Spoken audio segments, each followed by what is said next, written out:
Welcome back, everyone, as we continue on the MSG 150 at home. Great to have you with us. Bill Pidto, Michelle Gingras, Alan Hahn, and Wally Szczerbiak has changed locations in his home. Wally, what do you have? Yeah, I'm just trying different rooms out here. We'll see what works best. I like the kitchen. Had some dishes to do, so just threw a few in the dishwasher.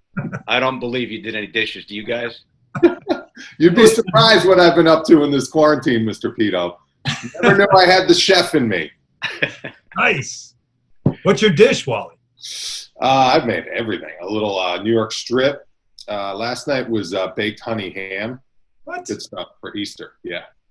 Bill, now when we get back in the studio, we know that Wally now needs to cook for the crew at one night. Easy. Yeah. No more ordering in. You are now have to bring your order to bring home cooked meals from home. How's that? We'll see. I'll think about it. I'll have to invite you guys up to the house. I don't know if you guys had a chance yesterday, but Fox re-aired Super Bowl 42. And that, of course, was the dramatic win by the Giants over the Patriots, the David Tyree catch. Patriots trying to get to 18-0. And, Alan, it brings to mind, in terms of significance of sport upsets or Super Bowl upsets, you got to talk about Namath and the Jets over the Colts. Because that game was absolutely essential to the merger between the AFL and the NFL. But when the Giants are able to knock off the Pats and prevent 18-0, that may be number 2 in terms of historical significance. Yeah, I think that's fair, but I do think Super Bowl III, still takes the crown because of the significance of that Super Bowl, what it meant for the AFL, and also towards the merger, like you mentioned, and the fact that the Jets and Joe Namath was such underdogs, and we had Joe on the show in the summer telling us stories about that. Obviously, his guarantee that sort of was a guarantee. But still, that one takes the cake. But what the Giants were able to do against the Patriots team that was looking for perfection, and you ruin history by having a performance like that, and what Eli Manning was able to do on that drive. And what I don't think is talked about enough about that Giants team was what that defense was able to do against Tom Brady for the better part of that game. The sense was if you gave him enough time, he probably would have won that game. But Eli Manning, certainly that throw, the Tyree throw, unforgettable. And don't forget also the touchdown, the Plexico burst, which was the bigger play. It's just not the one everybody talks about because that third down, it was also third down. But that third down catch by Tyree is something special. And quickly, Plexico told me a story. He actually has the football that Tyree caught. Because he's the one that caught the touchdown. They kept playing. That ball stayed in the series. He caught the touchdown. He said he kept the ball, and Tyree always asks him for it. He says, no. That's a game. That's a Super Bowl winning touchdown football. That's my catch. That's my ball.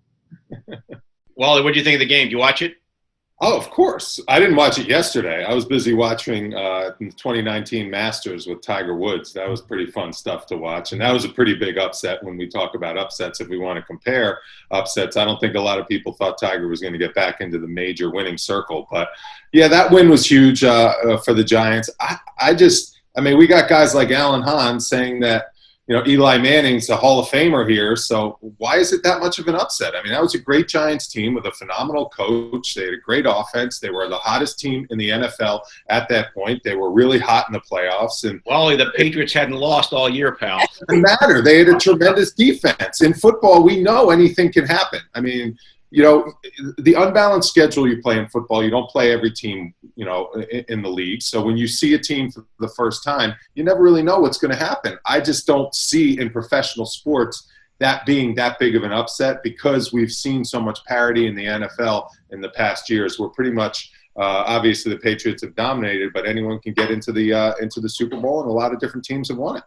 I just think with the Patriots, the mindset is always that you can't count them out. So you're always holding your breath until the very last second. Just even talking about this just now, I'm thinking about when the Falcons were up 28-3 until the fourth quarter. And obviously we know how that game ended as well. So that was an incredible game. I caught the fourth quarter last night of that Giants win, and to see, the fans, and also too, just on Twitter, people are still just so engaged with that game, and everyone was tweeting about it and talking about it and kind of bringing up those emotions again.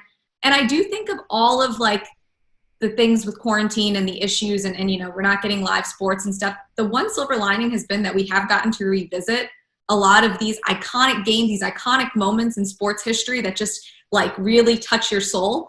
That was one of those last night. It's interesting. Well, you mentioned watching Tiger Woods in 2019. What's it like for you guys watching sporting events that you know the outcome of? I mean, it's a really interesting period of time when we watch these things, Alan, and you know how they're going to end. I find myself watching Jets Cowboys from 2011 last night, and that was the season opener that year. And towards the end of the game, Joe McKnight makes that incredible punt block, and the Jets make this comeback win. And I was I was caught up in it because it's a long time ago. You know the Jets won the game, but you forget exactly how they won it, and so you get caught up in it. I do find myself doing that. I watched a Knick playoff game against Boston that we had on MSG the other night, and I was tweeting about it, and I got caught up in that as well. It was one time I remember Carmelo pulls up for a shot, and I go, "Got to make this."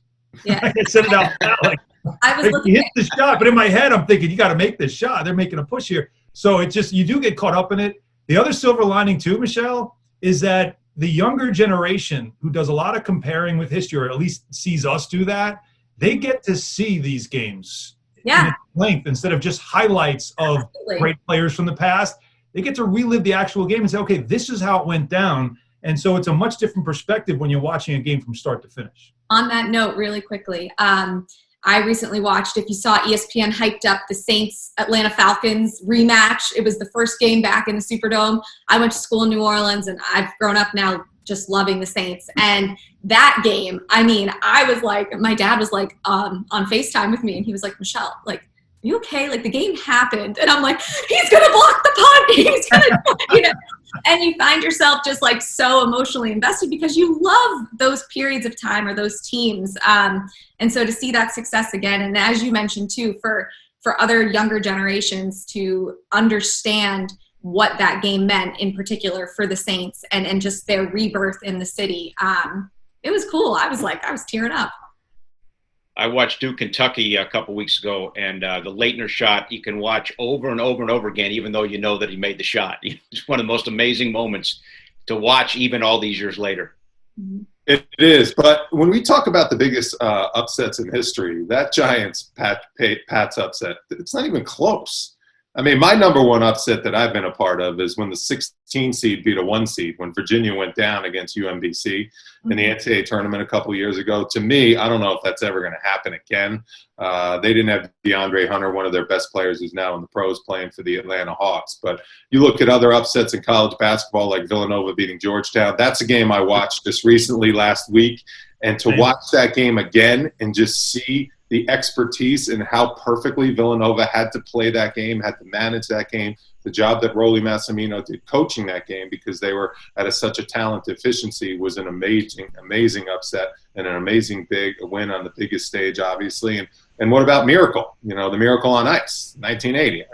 I mean, you beat the Russians in the semifinals going into the gold medal. To me, the Giants and Pats, I played professional sports. So when I'm in the NFL or when I'm in the NBA and I'm squaring up against any team, it's not an upset if I beat them. It's just not. I mean, I could be on the worst team in the league. In a one-game situation, anything can happen because they're all pros. And that's, I think, the difference between amateur athletics, which is what's going on in the NCAA, and also sometimes in what was going on in the Olympics. So I think those upsets are bigger.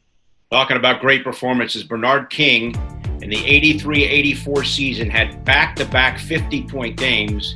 We're going to talk about one of those as we get you ready for classic games coming up here tonight on MSG. That's when we come back here on the MSG 150 at home right after this.